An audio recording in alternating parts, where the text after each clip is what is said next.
Thanks for everyone for joining today. We're just going to give a few more minutes for everyone to finish joining, and then we will kick off this month's virtual event. Well, we'll get this kicked off now. I think people will be joining. I think it's a crazy week for a lot of people at the moment, but we appreciate those that are joining us and those who will be joining us throughout the hour today. We're really excited to continue our SEMpdx virtual events throughout this time where we can't have people in person anymore. While we can still feel the effects of that, we were able to have a very successful virtual engage in August, a lot of attendance, a lot of people that were really engaged within that process. The board and myself are working on ways of expanding these, of making them allow for fitting other people's schedules along the months, along the years, until we can see everyone in person once more. And again, additional announcements will be coming. And I just realized, for those that may not know me, my name is Garrett Brown. I'm the president of SEMpdx, and I'm excited to have everyone here today. Today we have Micah, Heath, Director of Product Research and Development at Logical Position. He's going to be having a talk on the 5 biggest mistakes businesses make on Amazon. But before we do that, again, a couple more housekeeping items. We announced it at Virtual Engage 2020 last month, and we're continuing it on throughout the rest of this year. SEMpdx membership is now free to anyone who would like to join. We know in this time where a lot of people can't attend us in-person events, attend our networking events, especially probably not our holiday party that we'll be pushing off until next year. We want to provide our resources to anyone and everyone within the Portland digital marketing community, local business owners, nonprofits, students, and the otherwise. So if you go to sempdx.org/membership, you can sign up today. You'll be enrolled in SEMpdx. We'll be putting you on the newsletter. We'll be putting you into our Slack, and then kind of opening up all of our free events and virtual networking opportunities that the board and I are continuing to work on in kind of this 2020 year that has challenged us in many ways. Other than that, we'll be rolling out some additional virtual events in the next coming weeks and months as we get into the holiday season. We'll be likely taking a slight pause there from the middle of December into January. And then, of course, resuming virtual events and kind of keeping our eyes out on local health protocols as they allow for them. And then planning again for next year's in-person Engage event should it come to fruition. But without any further ado, I'm going to turn it over to Micah Heath. Again, he's the Director of Product Development and Research at Logical Position, and his presentation on the 5 biggest mistakes businesses make on Amazon. Micah? All right, thank you. Okay, so yeah, again, for those of you who don't know me, my name is Mike Heath, Director of Product Research and Development. I've been in digital marketing. Well, for those of you who do know me, but maybe haven't seen me in the last 6 months, yes, I do have a beard now. I am the same person. I've been in digital marketing for just about 15 years now. Most of that time spent over on the Google and Bing side of things. I then spent a couple of years getting our social media department off the ground, and have now spent the last few years getting our Amazon department off the ground.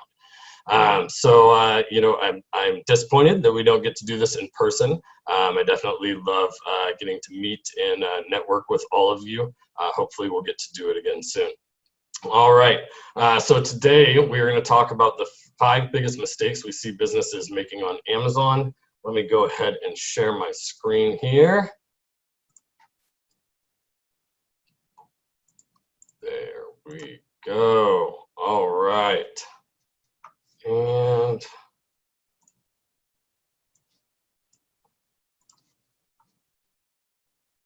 technology. Okay. If I were live, you know, I'd probably ask for a show of hands, but I'm just going to go ahead and assume that we have a pretty healthy mix here today of people that fall into kind of one of the following categories.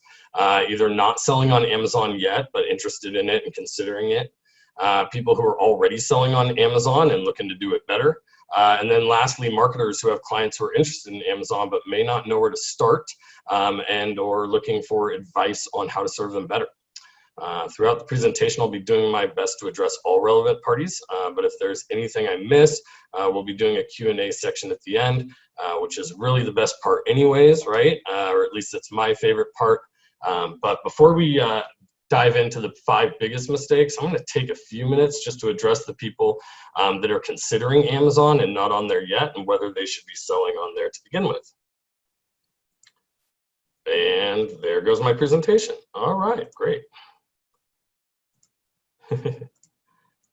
There we go. Okay. So why should you consider selling on Amazon? Well, I mean, really, the market share is the #1 reason. Roughly 51 cents of every e-commerce dollar spent online spent on Amazon. So if you aren't there, you're missing out on just about 51% of the market share right off the bat.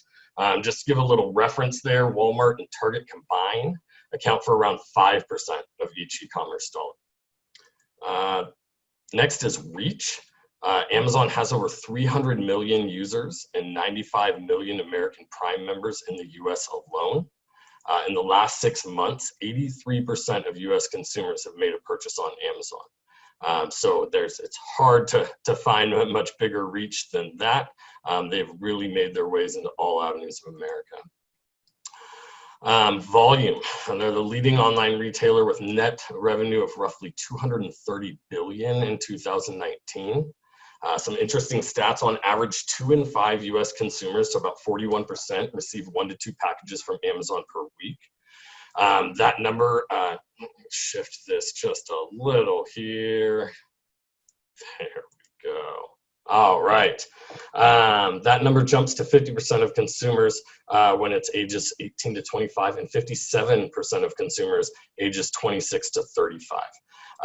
Just as a point of reference, I'm a pretty heavy Amazon user myself. I looked up this stat before the presentation today.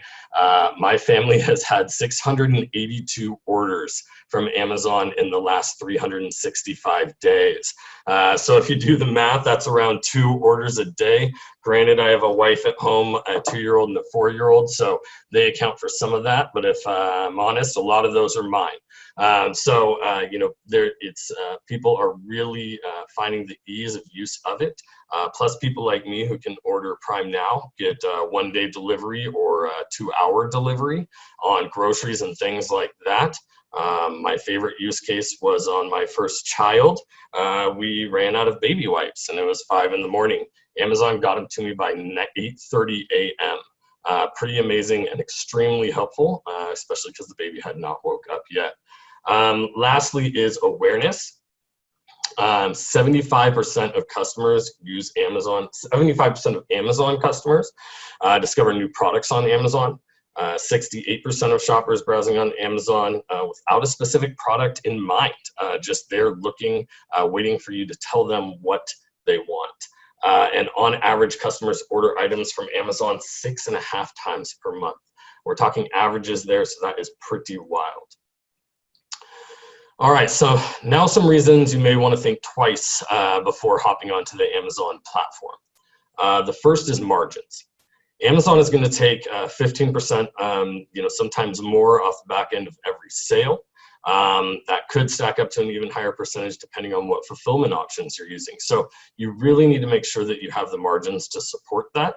The last thing you'd want to do is, sell $1 million worth of product on Amazon and not make any money for all that work. The second thing you'll want to consider is customer data loss. You don't get as much customer data on the Amazon platform as you do in other channels. You don't get things like emails to add to your email list and to beef those up. You're not going to get any pixel data from your website or from Facebook pixel to do any remarketing. So there's Amazon really tries to keep the customer and make it Amazon's customer. So it's a lot harder to maybe capitalize on some of those things for lifetime value. Then we've got supply chain management. Let's see. Is this showing up for you guys on my screen too? Let's see if we can move that out of there. All right, fantastic. Although it is nice to see that Mike Rosenberg is joining us today. Thanks, Mike. Supply chain management. There's a lot of different things that go into the supply chain management that people don't think about when they start selling on Amazon. Are you a manufacturer or brand? Are you going to upset your retailers or your resellers who are already selling on Amazon? If you're a reseller on Amazon, how good is your relationship with your supplier? There's lots of stories of Amazon going direct to those manufacturers and suppliers and cutting out middlemen like you. So making sure that they're not able to do that might be a consideration that you want to take. And then internal capabilities. Do you have the internal capabilities and the logistics capabilities to meet Amazon's shipping and fulfillment requirements?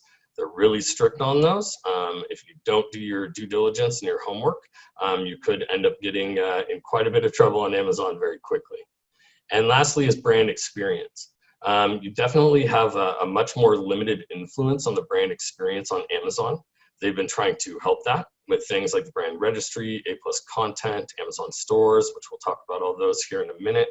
But it's still not leading somebody to your website, right? You've got less opportunity for cross sells, for creating that brand feeling and that brand experience on like you do on your website. Not to mention your competition is everywhere on Amazon. So that's a really big difference than other channels when you are directing them to a more branded experience. All right, now that we got that out of the way, let's get to the good stuff. At Logical Position, we've audited hundreds of Amazon accounts over the past few years. And the 5 biggest mistakes we see businesses making on a regular basis. The first is not having a pricing or fulfillment strategy. Come on, my click is killing me here. And there we go again. All right. What would a Zoom call be without a little bit of technical difficulties? All right. Why it is not letting me click forward? There we go. All right. So why is having a pricing and fulfillment strategy so important? Well, because it's 2 of the main factors that determine if you're winning the buy box. Okay, so what is the buy box? So the buy box is, the box in the upper right-hand corner on an Amazon page that's got the add to cart and the buy now button in it. What does winning the buy box mean? It means that you're the preferred seller of this product. When a user clicks on the add to cart or the buy button, they are purchasing that product from you. Anybody can sell any product on Amazon. So many times what a lot of people don't realize is that there are 20 or 30 people who may be offering the same product. The average user doesn't care, they just want to buy it. So that is always going to one of those people who have that offer. So what's the value of winning the buy box? 90% of the sales go to the person who is winning. Another value of it is that you can't run sponsored product ads if you aren't winning the buy box, which makes a ton of sense because why would you want to run an ad for someone else to get 90% of the sales? So then the next obvious question is, well, how do I win the buy box? There's a ton of different factors that play into it, but pricing and fulfillment strategies are the top 2. So we're going to dig into those really quick as that is an important thing that people often do not understand when they jump into the Amazon platform. So first off, pricing strategy. What pricing strategy you choose to implement primarily depends on what type of Amazon seller you are. Are you a brand, a manufacturer brand with no resellers? Well, then you're really just competing on price with yourself in other channels, such as your website, and you're competing with other, people who are selling similar products to you on the platform. If you're a manufacturer brand with resellers, you're competing with your resellers on price to win that buy box. You're competing with yourself in other channels because if you've got it listed for cheaper on your website, that's going to have an effect on your Amazon sales. And then again, you're also competing with competitors who have similar products in the space. Some interesting strategies around this and kind of a reverse one is a client of ours, Amba Products, who actually wants to support their resellers. They're the manufacturer or brand.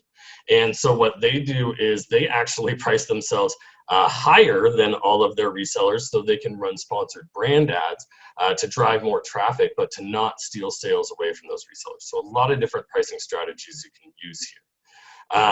The next one we have is the exclusive reseller of a brand or product. If you're in this position, you're competing with yourself in other channels, you're competing with competitors, but now you have slimmer profit margins because you're a reseller. And then if you're one of many resellers of a brand or product, you're competing with yourself on other channels. You're competing with the brand or manufacturer itself, potentially. You're competing with resellers listing the same product. You're competing with competitors with similar products. And you have slimmer profit margins to account for because you are a reseller. So what tools do I have to implement a pricing strategy? First off, you have manual pricing. This is really just going into the Amazon platform, setting your price manually. This can be fine for a client with a low number of products, low competition, or maybe fairly strict margins. One where price doesn't vary, often, or map pricing. For example, we have a client that sells men's skincare products like aging serum. They only have a handful of products on Amazon. They're the only seller of their products, and they believe it's the quality and the ingredients in their products that separates them from their competition, not their price point. So manual pricing works just fine for them. The next option you have is rule-based pricing. Rule-based pricing can be done in the Amazon interface itself, or there are a slew of tools to help you do it, especially to more advanced levels. You can use this to automatically adjust your prices in Amazon in real time using rules like setting your price above or below the price winning the buy box. Again, having the lowest price, Amazon's always focused on kind of their mantra is two main things, right? Low price and fast shipping. So that's why fulfillment and pricing becomes such a big factor in who wins the buy box. Amazon wants the customer to have the best customer experience, which typically means things getting cheap and fast. So this gives you the ability to, again, in the AMBA example, you could set your price above other people or set it below. So you can make sure that you're winning that buy box or at least have that price factor. Just can tend to lead to a race to the bottom. Or you could set a rule to lower your price if your sales volume is not reaching your goals, to try and encourage more action and share of the buy box. There's a lot of different tactics you can take on this depending on what your goals are. The options in Amazon are a little more limited than you can find in some tools. But again, it's nice to be able to adjust your pricing in those ways. The last is algorithmic pricing. This is kind of rule-based pricing, gone crazy. It definitely requires the help of third-party tools, and it can be really powerful for helping companies maximize their overall profit on the Amazon platform. These tend to use a multitude of data points to determine what the price of your product should be. For brands with no resellers, this could mean repricing you to other similar products in your space, which can be a tough job to do manually, and you definitely can't do through the basic rule setting. If you include pricing, you could also include pricing against other channels like Google Shopping, eBay, and Walmart to make sure you're competitive wherever your customers are looking. And it could take into account things such as inventory levels, historical data. Really, the sky is the limit here. It's up to the creativity of the person who's designing it. We have a partner that we work with Seller Active, who I think has an exceptionally cool usage of this, an application. They actually have a way to check competitors' inventory. And so that way they can look at historical demand, and they can calculate whether it is more profitable for them to lower their price to be the lowest price and win that buy box and eat the lower profit margin, or they can wait until the other resellers run out of stock and charge a higher price, boosting their overall profit margin in the long run. So a lot of very cool things there, and definitely the future of pricing strategies on marketplace platforms. All right. And I am telling you, there we go. Okay, so now on to the fulfillment strategy. So first off, what does fulfillment mean in Amazon speak? Really, it just means how are you getting the sold product to the customer? Okay, so what are my fulfillment options? Really, there are three main fulfillment options in Amazon. The first is fulfillment by Amazon. So this is where you are sending pallets of your product to the Amazon warehouse. They're checking those in, distributing them out to all their 77 distribution or how many ever they have now distribution centers. The main advantage of this is you receive the coveted Prime badge, and you're eligible for the 1 to 2 day shipping status. So that's a really big advantage in Amazon's eyes there, as well as the consumer. For anybody who's shopped on Amazon, I've definitely spent more on products to get them faster. The second option that you have here is seller fulfilled prime. This is a little more of the unicorn of the 3 fulfillment options. This is where the seller is actually responsible for shipping out the product and getting it to the customer. However, they have to be able to do it to anybody who orders within 2 days. So you get to keep that prime status even though Amazon isn't doing the shipping for you. And then the third is fulfilled by merchant. This is where you warehouse, you ship the product, you don't get any prime status, and you determine the shipping times. This is definitely a lot more common, especially for people that FBA does not make sense. So when you say, you know, and all right, well, what should I use? That's a really loaded question. Obviously, it's very different for every business. As you go up the list here, you know, your chances of winning the buy box are better because Amazon is going to prefer that quick shipping. They know it's coming right from them, so they can be very confident that the user is going to get the experience they expect. But also, as you go up the list, your profit margins can also shrink as well, right? It's going to cost a lot more to ship it to everybody within 2 days yourself. And then also with FBA, you're paying to ship your products to Amazon, but you're also paying a shipping fee for Amazon to ship your products to the customer. However, I will say that Amazon's shipping is extremely competitive. Obviously, they have quite a bit of weight to leverage in that section there. So, you know, it can actually end up penciling out quite well for people. Again, this is where you really have to do your due diligence, investigate and do the math to make sure you're choosing the best option for you. One thing I will mention here is, you know, some fulfillment strategies have shifted quite a bit from due to COVID.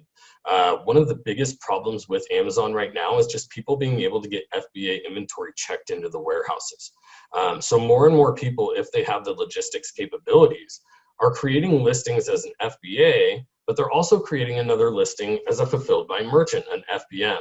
This way, if they have any struggles with getting their products into the Amazon warehouse, they still have the backup that they can ship out themselves. So they don't go completely out of stock and people aren't able to purchase on Amazon at all. All right, big mistake number 2, no product listing strategy. This is one, you know, I could literally do an entire presentation on. There's so much that goes into product listing strategy and optimization.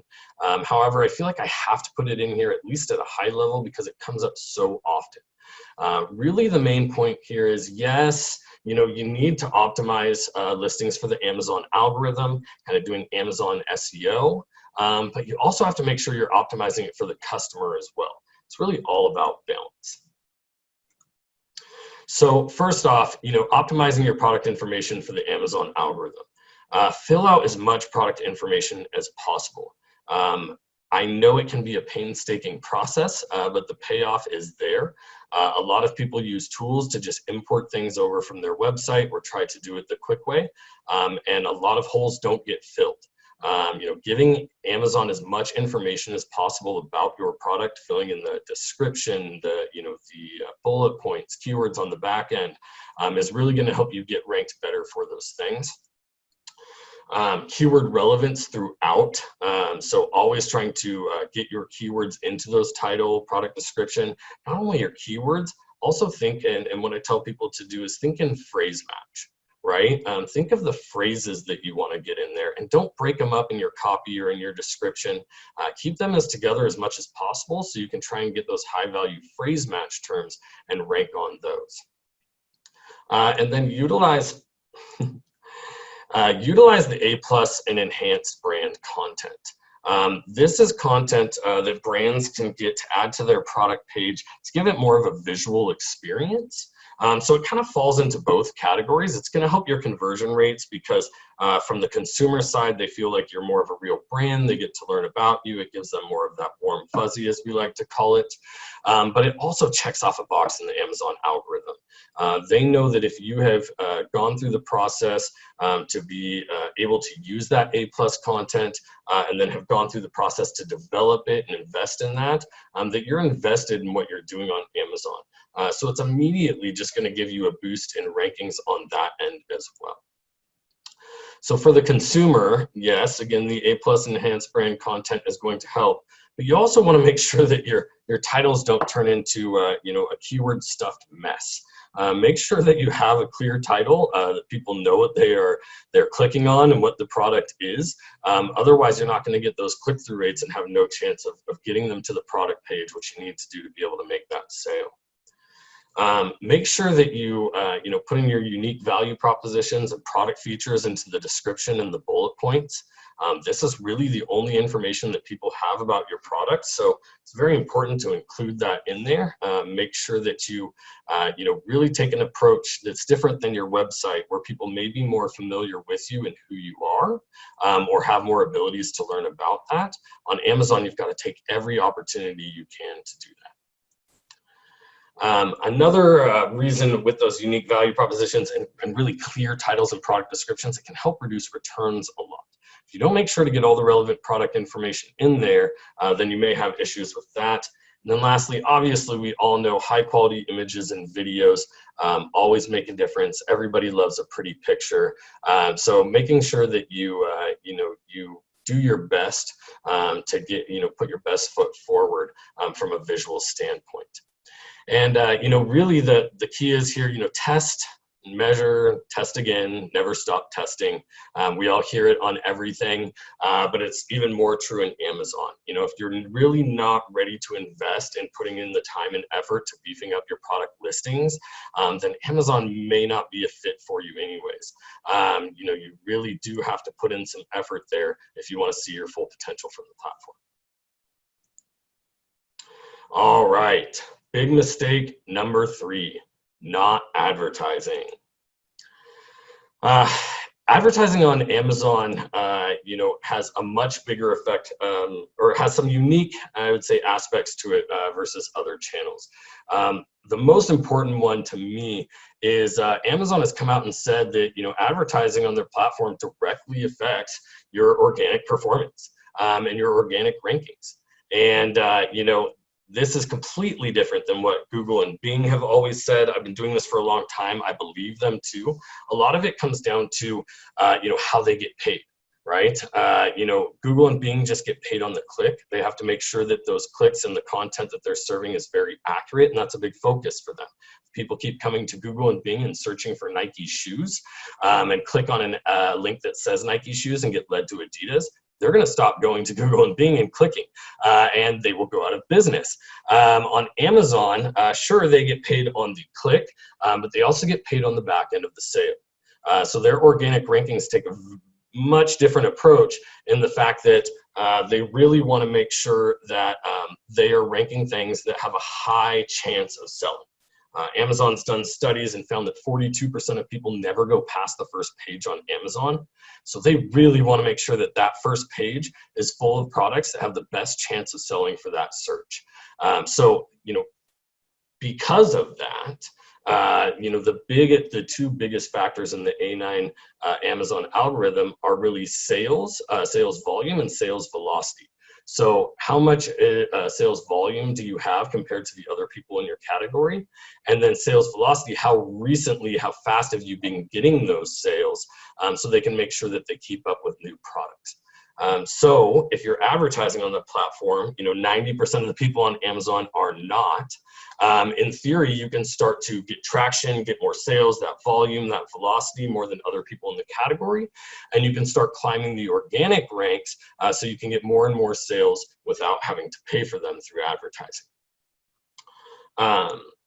Obviously, missing out on potential market share. I mean, like I just said, 42% of people never go past the first page. So if you're not ranked on the first page organically, right there, you're missing out on a huge portion of the market share.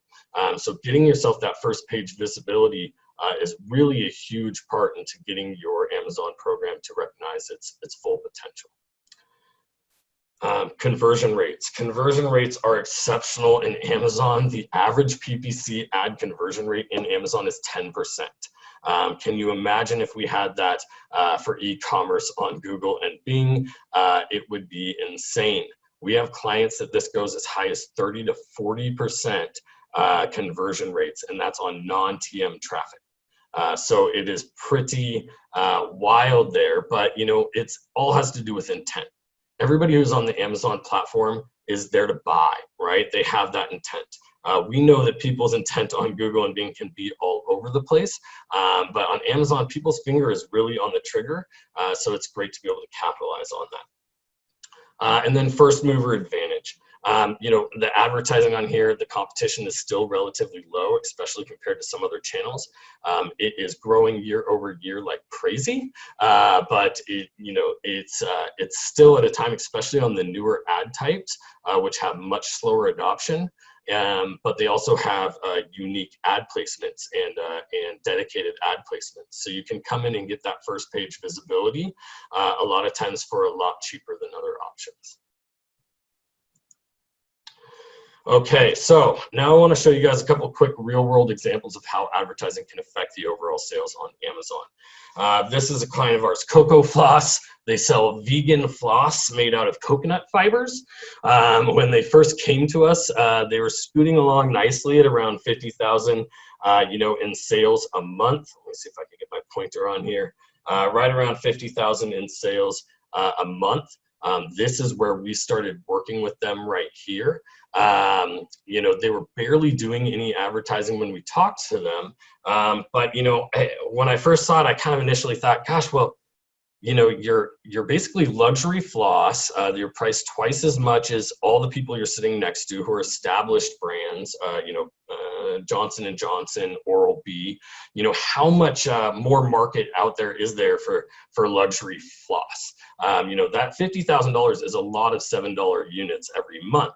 But we said, okay, let's do this and see, you know, see what impact we can make on the bottom line with the advertising. They started off with a pretty low budget, around $4,000 to $5,000 a year or a month, and within 2 months we saw their total sales jump up to over $100,000. And they've been scaling that way with very little diminishing returns thus far. So, you know, total revenue, I think in the first 6 months increased by 65%. Sales rank improved by over 100%. I just don't think we would have guessed they were really leaving that much on the table. But again, until you really get in there and start getting aggressive, you don't really know. Constantly surprised by the amount of volume that's done on Amazon every day in really niche markets. So, you know, there's an opportunity for everyone. The second one here is Magnus Home Products. They actually sell kind of high-end copper bathtubs and sinks, all kinds of things. They're a brand new brand. They didn't exist really 6 months before we started working with them. They had been on Amazon, but hadn't done any advertising. They started off with us around a $4,000 budget. This is a weekly graph, by the way. They saw a 300% improvement in sales rank. The big reason why I actually like to show this one is for a little bit of a different reason. So this is where we started working with them. You can start to see the traction week by week growing. They had stock issues here and shut everything off, shut all their advertising off and dropped down to nothing here. This was their main products were still live. Everything that we've been getting those sales on were live, but they came into a financial situation where they had to shut them off. And you can see what happened to their overall store sales right thereafter. So, you know, advertising definitely has a huge impact on the bottom line.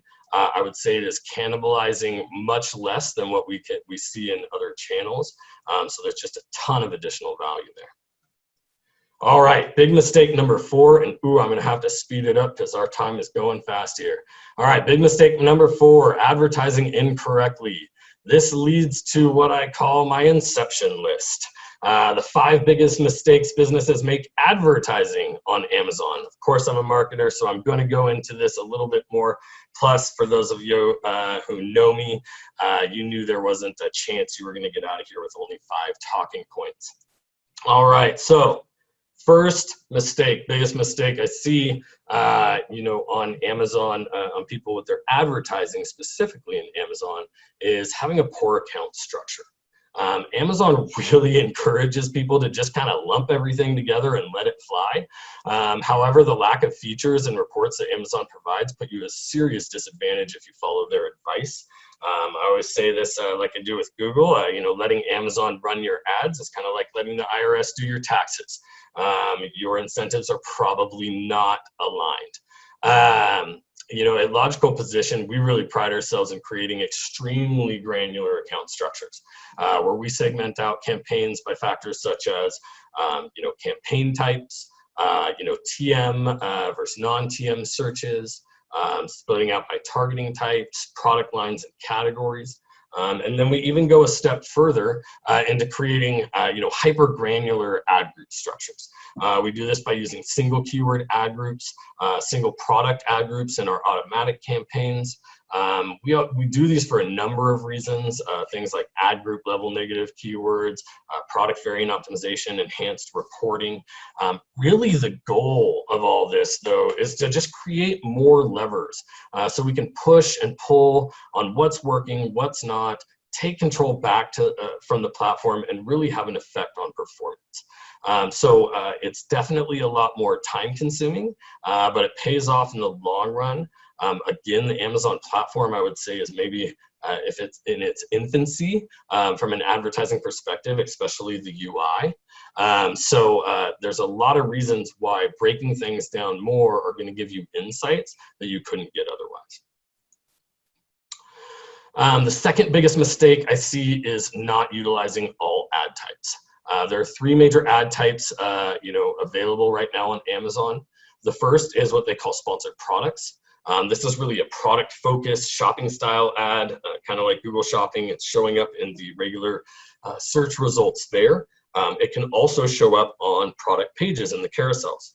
What a lot of people don't realize is that people navigate more on Amazon using these product carousels than they do with keyword searches.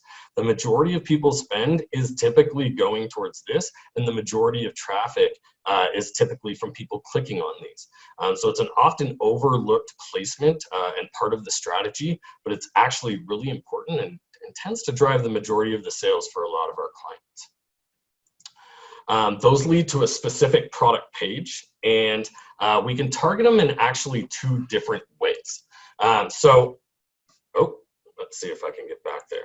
All right, we can set them up like Google Shopping ads, where you just kind of let the Amazon algorithm go out there and find product pages and keywords to show you for that it thinks are relevant, based on your product titles, back-end keywords, things like that. Or we can actually target these using manual keywords, broad, phrase, and exact, just like Google and Bing. But one difference is we can actually target these specific product pages. We can enter any ASIN, which is Amazon's kind of product ID, and target that product page specifically. So those are kind of the two main ways for doing that and for targeting the sponsored product ads. Those are usually the heavy hitters. They're usually eating up around 70 to 80% of our clients' budgets. The second ad type here is sponsored brands. This is more of a banner style ad. When they first released these, I was like, come on, Amazon.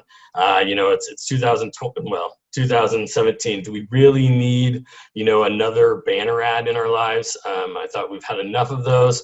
But really, there are some advantages to them. One of them is that you have to be brand registered with Amazon to run them, so they have some less competition there. You have to be able to file a trademark to do it. But also you can showcase multiple products. These often get great placement at the very top of the product page, but they can also show up on the side, the bottoms. Amazon's even putting these on product pages now. They're really trying to push these. One of those reasons is you can also have these lead to an Amazon store page. The Amazon store page is basically a mini website that you can set up on Amazon with category pages, really highlights your brand. Amazon's done a bunch of studies that says, somebody visits your store page, or a store page, they're so much more likely to convert. I think that's a little skewed. I think that person is probably just a lot more engaged in the buying process. But what have you, for whatever reason, it is a nice way to get them into a more branded experience where they're not looking at as much of your competition at the same time. The last type is a newer ad type. It just came out of beta. It's been released in the last year. This is the sponsored display ads. These are a little different in the fact that these ads can show on and off Amazon. They can follow people around using the Amazon display network, which is nice because the only way previously to tap into the Amazon display network was with a $35,000 minimum monthly spend, which prices out a lot of clients' ability to test out on one specific display channel. So this lets us tap into that at a fraction of the cost with no minimum spend. We spend $35 a month if we want. Regardless, it's got two main components to it. One is remarketing, so you can set it up to follow around people on Amazon as well as off of Amazon who have viewed your product but have not purchased yet. You can also use it to target people who have looked at competitor products, people who have searched or maybe in market by searching in categories but haven't necessarily viewed your product. So there are some prospecting options here as well. We can also use them to target product pages of competitors and get two prime coveted spots there, one right below the buy box, as well as one right below the bullet points. Those are high visibility areas, so definitely great places to get your ads shown. All right, so third major mistake I see with people on advertising is not having a competitor strategy. Amazon gives you a ton of ways to target and go after your competition. As you can see from the images, competitors can show ads right on your product page. So obviously that's a lot different than your website. If you lead somebody to your website, your competition isn't right there looking to steal them away. So definitely having a competitor strategy is important. We can do this in a few different ways. Obviously, we can, like we do in Google and Bing, right, target competitor keywords and people searching for those competitors. We can also target the actual product page, like we talked about before, and show our ads there. As well as we can target entire brands. And we can even segment that down by specific categories within that brand and take a more broad approach if we know we have a brand that we compete with on a number of different products and categories. The second piece to the competitor strategy here is protecting yourselves from your competitors, right? If you're targeting the competition, there's a good chance that they are too, right? So what can we do to help fend them off? So one, obviously we can target our own keywords, right? Our own brand keywords and make sure that we have those covered so we're front and center when somebody searches and is already looking for us. But two is something what we call brand protection campaigns, the product targeted brand protection campaigns. And this is actually where we go and we target our own product pages with our own products. So that way, when somebody is on our product page and scrolls down to one of these carousels, instead of maybe seeing a different color or size or something like that they want, and clicking on one of our competitors' ads, they click on one of ours. The idea here is if we can fill these up with them, then there's less chances to lose them from the funnel. We can also get lots of cross sells and upsells. We actually created these originally for some of our larger clients who just kind of wanted to be a little defensive, had some extra budget. Honestly, the performance on them is so great, we roll them out for just about everybody that has enough products to do so. So a little more of a strategic campaign type there that we came up with, but again, just an interesting way that you can use the various targeting options that Amazon gives you. All right, the fourth mistake I see people making on advertising on Amazon is not utilizing bid modifiers. So there are two main types of bid modifiers in the Amazon account. We can't do things like based off device, hour by day, geographical, fencing, anything like that that we can do in other platforms. But we can set some boosts based off where our ads can show. So we can boost our bids at a campaign level to show our ads more on the top of search, or really that's just, they consider that the first page, anything on the first page of Amazon results. We can boost our ads to show more on the product pages and those product carousels. Or we can really do nothing with the rest of search, which is really anywhere but that first page. I can't tell you how many times I come into accounts when I'm auditing them and it's just zeros here. And then this is very typical. They're barely spending any money on their top of search, which has exceptional performance. They're spending the majority of their budget on product pages, which is much, much worse. And then rest of search really varies on the client, but comes in there as usually somewhere in the middle. We have clients where we are boosting 200–300% here. As long as the performance holds, then who cares, right? Because at the end of the day, that's what we're living and dying by. Really the main goal here is to get these as even as possible. That way, when you're making your keyword and your ad group bid adjustments, you're adjusting all of these at the relatively the same level. Where right now, if they came in and boosted some bids or lowered some bids here, they're cutting back on the stuff that's doing really well, or they're just pushing up the stuff that's already doing horrible. So you really need to come in here and check these, make those adjustments. It can have a huge impact on your performance, and it's just a lever that is often overlooked. The second type of bid modifier that we have here is actually on the automatic sponsored products campaigns. This is where they are going out and the Amazon algorithm is finding places to show your ad for you. I bring these up because they are pretty new. They've launched in the last year. If your campaign is older than that, you need to recreate them even to see them. But this is a sub bid underneath your ad group level bid there, where you can adjust your bid depending on where it can show. So close match, loose match, those are based on searches that are either more closely related to your product or more loosely related to your product. You can set different bids there. Substitutes and complements has to do with showing on product pages. So substitute product pages would be any product that somebody would buy instead of yours, right? So your competition. And then complement product pages would be anything that somebody buys, any product page showing your ad on it that somebody would buy along with yours, right? Maybe you sell fertilizer, it's a watering can, right? And you show it on that page, somebody could want to buy the fertilizer along with it. Typically when we come in here and people are all bid at the same level, we see very, very big discrepancies in performance. Usually loose match and substitutes are eating up a lot of the money. Sometimes close match as well. Almost always complements is a fraction. So again, this is one of those places where we may have to bid up complements 200–300% more than what we're seeing on some of the others. But as long as that performance holds, then that's a whole section of volume and market share that we wouldn't have got otherwise. So digging a little deeper, really paying attention to these bid modifiers on your auto campaigns, again, can have such a huge impact on performance because we see such differences there in the ROAS or in Amazon has traditionally been the ACoS, which is just the inverse of ROAS. All right. The fifth biggest mistake I see people making in Amazon advertising is not utilizing negative keywords. It's crazy how many accounts I come into and there are 0 negative keywords in there. I have often argued that the search term report is the most valuable report in PPC advertising. In Amazon, that is even more so for a couple different reasons. One, we all know best way to cut costs, right, and trim fat. Vitamin E shampoo for cats. They do not sell shampoo for cats. By far their top spending term. We need to get that out of there. Very easy way to cut costs and improve performance. But the flip side on Amazon is actually going in there and doing keyword mining, right? Really getting out keywords to pull out and put into your manual campaigns from your autos, or just longer tail keyword variations from phrase and broad match. There is no low search volume on Amazon. Any of you that can remember Google before low search volume is really excited right now because it was a much different ballgame. You can go after a lot longer tail terms, get a lot more targeted with your advertising. And so going through these reports becomes that much more valuable because in theory, anything that's working, you really want to pull out and dial in on a very specific keyword basis.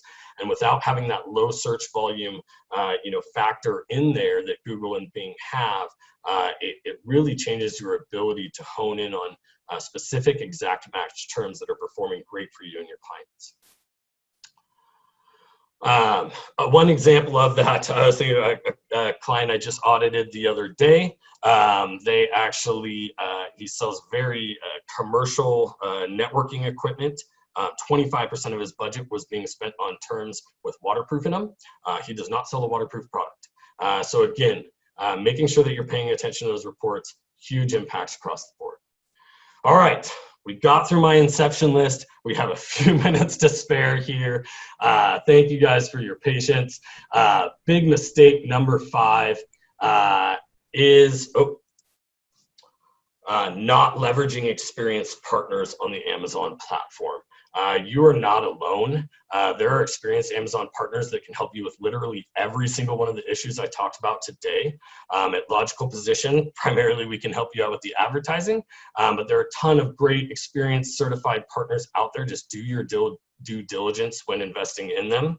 Of course, you know, the response to this is, yeah, Mike, okay, but that's going to eat into our profit margins even more, whether you're a seller or a marketer, the more tools you're using. But I think there's some often overlooked benefits to working with an experienced Amazon partner. One, resource allocation. What you could be using your internal resources for if they're not trying to learn and manage all the aspects of Amazon channel. New feature adoption. Amazon partners are typically working with a multitude of clients that have a variety of needs, so they tend to be on the forefront of new feature adoption and testing. Amazon typically does a horrible job of announcing and releasing new features. If you're not in there every day, you could be missing out on incredibly powerful tools. Access to betas. If they're a certified partner, they can usually get you early access to new betas and features that can give you a leg up on the competition. Elevated support. If you think the support on Google and Bing is bad, wait till you talk to Amazon. Typically, Amazon partners can get some access to elevated support to help resolve issues quicker. Not to mention, just have a lot more experience navigating through the Amazon support system, which definitely has its quirks. And then lastly, you know, access to advanced reporting. Amazon partners can get access to internal reports that you may not have access to otherwise. They can obviously also provide you with more detailed reports as they've been set up to do so. So when it's all said and done, you know, if you need help with Amazon, which most people do, really reach out to a trusted partner so you can figure out what your true potential on the Amazon platform really is. Because without that, you're probably only scratching the surface. All right, enough of me talking. Let's get to some questions here. That is it for me. Let's go. All right, well, we have one to start off with, but if anyone else has a question, we have about 5 minutes here before we wrap for the day. We had one question. He was talking about our product is industrial weather stations. We have listed Amazon under industrial scientific instruments as weather stations, and under home and gardens, we have not sold any on Amazon. Wondering if we should shift to home and gardens despite being a commercial industrial product. Sorry, you broke up a little at the last part of that, just the very last.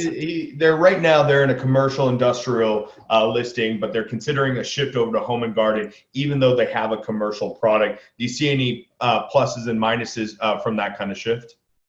Yeah, I mean, you know, shifting categories is such a tough one and a loaded question that I dance around very carefully because 99 times on Amazon, it could be the right move, and then that 100th, for whatever reason, it isn't. Yes, you are going to get more people searching in that category. You are going to get more visible, you know. Obviously, there are more people navigating in the home and garden category than there are in the scientific and industrial. However, a lot of times Amazon serves multiple categories for searches, right? So how are you expecting people to find your product is definitely a big part of that. But, you know, again, if you're not ranking, right, on your relevant searches, you're definitely not ranking on these category pages. So you've got to get some traction before you're going to start getting that. You've got to get some visibility. Until you figure out a way to do that, whether it's advertising or whatever tricks you have up your sleeve, you know, that category change probably isn't going to make the biggest difference for you, especially if you haven't been seeing sales so far. That being said, I would need a ton more context. I'd want to look into your account. That's not a pitch. I'm just trying to be honest. You know, I would hate to give somebody bad advice on such a delicate question, because changing your category can have a big effect on your performance in a positive way or a negative way. Well, he left his email address in the chat, so we'll see if we can get you two connected after it. Any other questions? Put it in the chat. Anyone would like to raise their hand, anything like that? No. Well, I guess that means I just must have done a really, really good job explaining everything. You know, you went end to end with us, Micah, and I really appreciate it. We appreciate it. It was a tight group today. Oh, we've got a raised hand? Oh, let's see here. Oh, yep. Mike Rosenberg. You are softball, Mike. Softball. Come on. Yeah. Yeah, I'll do my best. So I get one of the things I was thinking about when you were talking about returns. I was wondering if you had any kind of return stats, and then even probably more interesting to me is kind of what influences that. You know, outside of kind of the user error. You were talking about bad descriptions ending up in returns. any thoughts on any ideas on those stats and other reasons? Yeah, I mean, I don't have probably any general stats on you for that. I mean, it varies so much between category, especially, and the type of products that are selling. Obviously, low price products, you're gonna have a less chance of getting returns. People just don't want to deal with it, right? They don't really care that much. That free shipping and that free returns part of Amazon Prime is definitely a warm fuzzy, but not as many people utilize it as you would think. That being said, the biggest issues that the clients that have the biggest issues with returns tend to be ones that have more complicated products to understand, and are not doing the best job of explaining their product in the first place. So what a lot of people talk about putting, if you have anything that's this big kind of hinge point about, like you need an app for it or waterproof, not waterproof, putting that right in those top bullet points, because a lot of people will never read down to the product description. They go, oh yeah, this looks like the product I want, see a couple bullet points, the pictures look great, oh man, it'll be here in 2 days, boom, click done. They're not realizing they're ordering the wrong product. So there's a lot of user error that goes along with that, but the more you can do, and really what you want to do is start identifying, right? And take the context from what people are returning you and the explanation that they give. So then you can go and adjust your product listings and try and account for that. Because that's really the best that you can do. But I've definitely talked to people who just said, hey, my product, we got so many returns, we just couldn't be profitable on Amazon because of it. So there is that option. That definitely is something to consider in the process, but you're not going to fully know that and what that percentage is until you start getting it up live on Amazon and make sure that you are addressing all the issues on your product listing to do your due diligence to keep that from happening. Well, that brings us to time today. Thank you, Mike, for the question. Thank you, Micah, for your great presentation today. Again, SEMpdx membership is now open for free for until August 2021. Be sure to go to our website and register today. We have a whole slew of virtual events coming throughout the rest of the year and into 2021. We'll be announcing those very soon. In the meantime, thank you, Micah. You can find all of his social media links on the event page for today's event, and the recording will be sent out soon thereafter. Thank you again. Appreciate it, and everyone have a great rest of your day.